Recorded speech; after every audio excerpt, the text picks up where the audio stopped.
When a woman loses her husband after 50 years of marriage, she doesn't just lose a husband. She loses the rhythm of her days, the sound of his slippers on the floor, the man who always remembered to lock the back door. My Franklin, he was that rhythm for me. He wasn't loud or showy. He was steady, kind, the sort of man who fixed what was broken and never spoke about how tired he was. When he passed at 72, the house didn't just feel empty, it felt hollow. The clock still ticked, but time itself had stopped caring. For weeks, I moved through the rooms like a ghost in my own life. But grief was only the beginning. Franklin had done his best. He worked hard, saved what he could. Still, the numbers didn't add up. His pension barely covered the basics, the savings account was fading fast, and the property taxes, they were rising again. I'd never worried about a bill in my entire married life. But now, I sat staring at numbers I didn't understand and couldn't escape. That fear, it's a kind of heartbreak most people never talk about. And just when I needed compassion the most, my children started circling. My son, Leo, and my daughter, Sarah, didn't come with casseroles or comfort. They came with spreadsheets. "Mom, this house is too much for you. You can sell while the market's good." "It's for your own good, Mom," Sarah added. "You'll be happier in something smaller." Their words sounded reasonable. Their eyes didn't. They weren't seeing our family home. They were seeing numbers, inheritance. And I was just in the way. I heard myself whisper, "If that's what you think is best." The attic had always been my Franklin's domain. No one went up there. That day, my daughter climbed those stairs with a heavy heart. I waited downstairs, pretending to read the mail. Softly, I didn't want to face the attic either. It wasn't clutter, it was history. There's something sacred about touching the past. She found pieces of his life, his watch that never left his wrist, his army medals, even the little love notes he used to leave for me when he worked late. And then, something odd. A small wooden chest pushed against the far wall. No dust, as if it had been moved recently. It had his initials burned into the wood. F.J.H. Inside, just a small metal key wrapped in a faded handkerchief and a yellowed envelope. It was addressed to me, but dated over 40 years ago. My daughter came downstairs holding the letter. "What's that, dear?" I asked, my voice trembling. She sounded hesitant. "Mom, it's from Dad, but it's old, really old."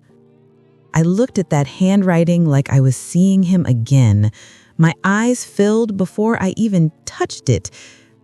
That night, I sat in my favorite chair, the one he built for me, and opened it. Inside was a short note, and that key. "If you ever find this, it means I didn't get the chance to explain. Go to the First National Bank, Box 312. Everything you'll ever need is there, for you and for what truly matters." I whispered, He was planning this all along. It wasn't just a letter. It was a message from beyond time itself. One final act of love. I didn't sleep that night. I kept the letter close, as if it were his hand. When the sun rose, I went to that bank. The manager looked at the date on the letter, then at me, then disappeared into the vault. Minutes stretched like hours. He set down a small steel box. Inside were certificates, bank drafts, and a single letter folded in half. His handwriting, steady as ever. My dearest Eleanor, I know how you worry even when you pretend not to. If you're reading this, it means I'm not there to tell you not to. Over the years, I made a few investments, small ones that grew quietly. You never liked risk, so I kept it quiet. This is yours. Use it for what matters, not for comfort alone. Love, always. Franklin. The numbers on those documents, they didn't look real. 6 zeros. My Franklin had built a fortune, quietly, patiently, one tiny brick at a time. I covered my mouth and whispered, "Franklin, you sly old man." For the first time since he died, I wasn't crying from loss. I was crying from love. It wasn't the money that moved me. It was the thought that even in death, he'd been taking care of me.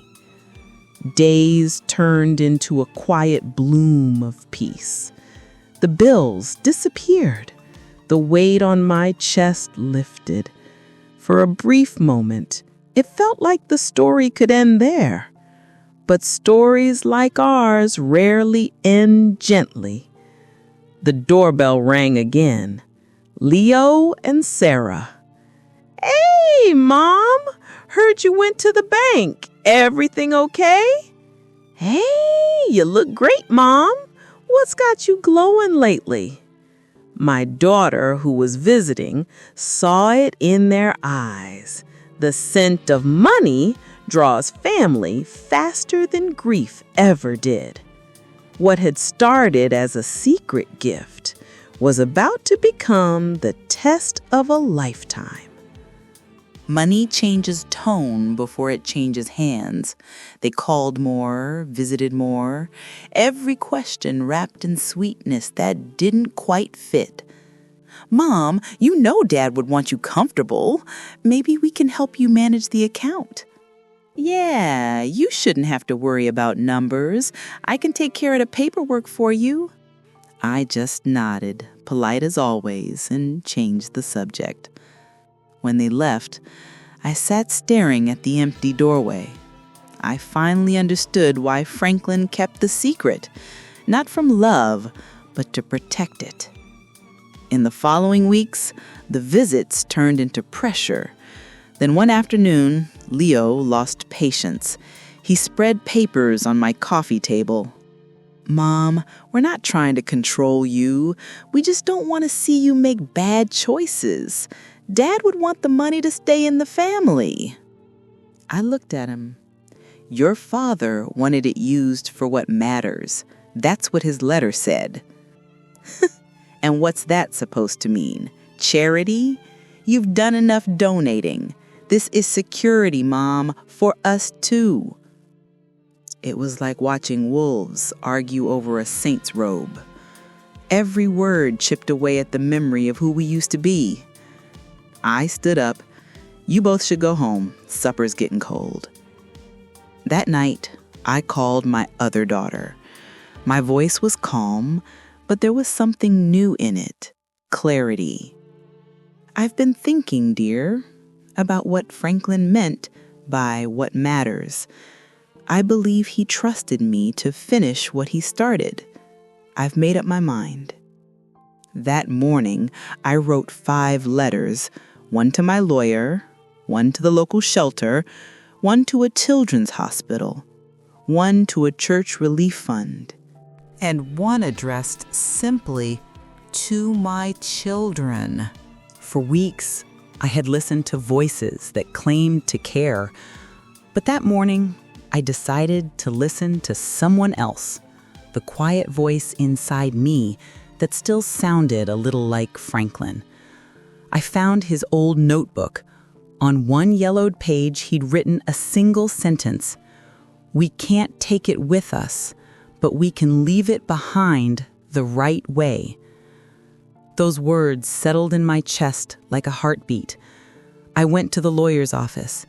He asked, "Mrs. Henderson, are you sure?" I told him, "I've never been more sure of anything. My children have comfort, others have nothing." Franklin wouldn't want his life's work to end with arguments. He'd want it to mean something. That day, I signed the papers. I created the Franklin and Eleanor Foundation for Families, a small trust to fund scholarships, meals, and shelter.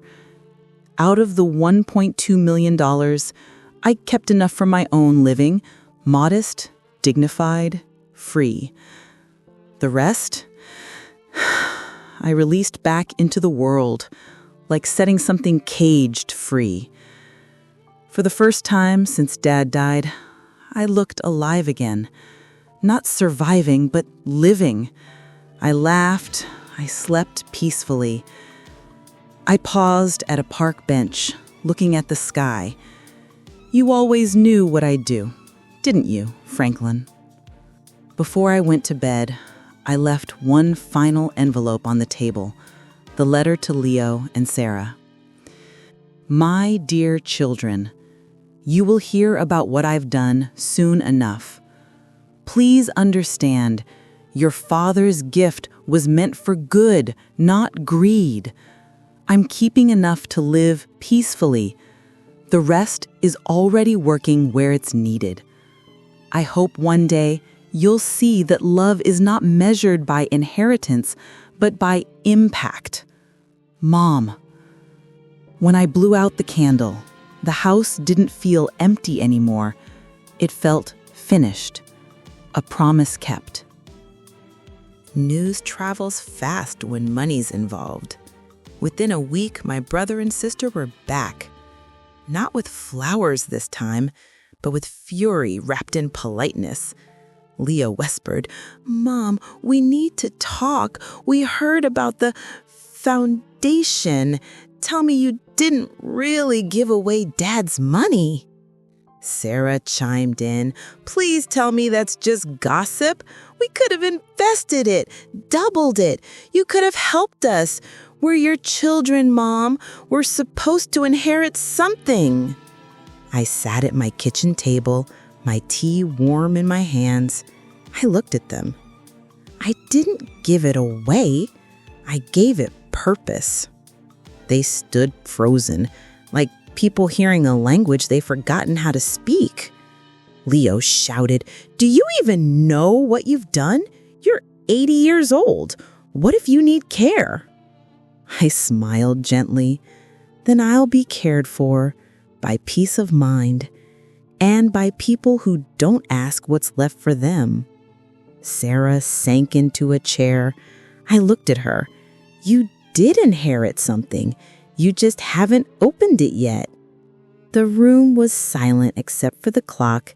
She asked me, her voice soft, "Why, Mom? Why didn't you trust us?" I gave her a sad smile. I did. I trusted you to show me who you are. Now I trust you to decide who you want to be next. They left. The door closed softly. That day I didn't cry. I brewed another cup of tea, opened the window, and listened to the world outside. The foundation grew slowly, like everything Franklin and I had ever built, with patience and love. Every scholarship granted, every family fed, felt like his voice whispering, "You did good, Ellie." I never looked back on what I lost, only on what I gave. My other daughter asked me, Do you ever miss the money, Mom? I chuckled. Sometimes. But then I remember money only holds value if it holds love. And I've still got plenty of that left. Some stories don't end with applause. They end quietly, with peace. I didn't become famous. I didn't buy a bigger house. I built something smaller, a space in the world where love could keep working long after I was gone. The Franklin and Eleanor Foundation is still running. The scholarships are small, the meals humble, but each one carries my handwriting. Sometimes people ask my daughter if she ever resented my choice, and she tells them, how could she? I taught her that inheritance isn't what we receive, it's what we continue. I used to say, when you give with love, you never lose. I didn't understand it when I was younger. Now, every time I see my own smile in the mirror, calm, proud, at peace, I finally do. Maybe true wealth isn't counted in dollars or things, but in the hearts we leave lighter than we found them.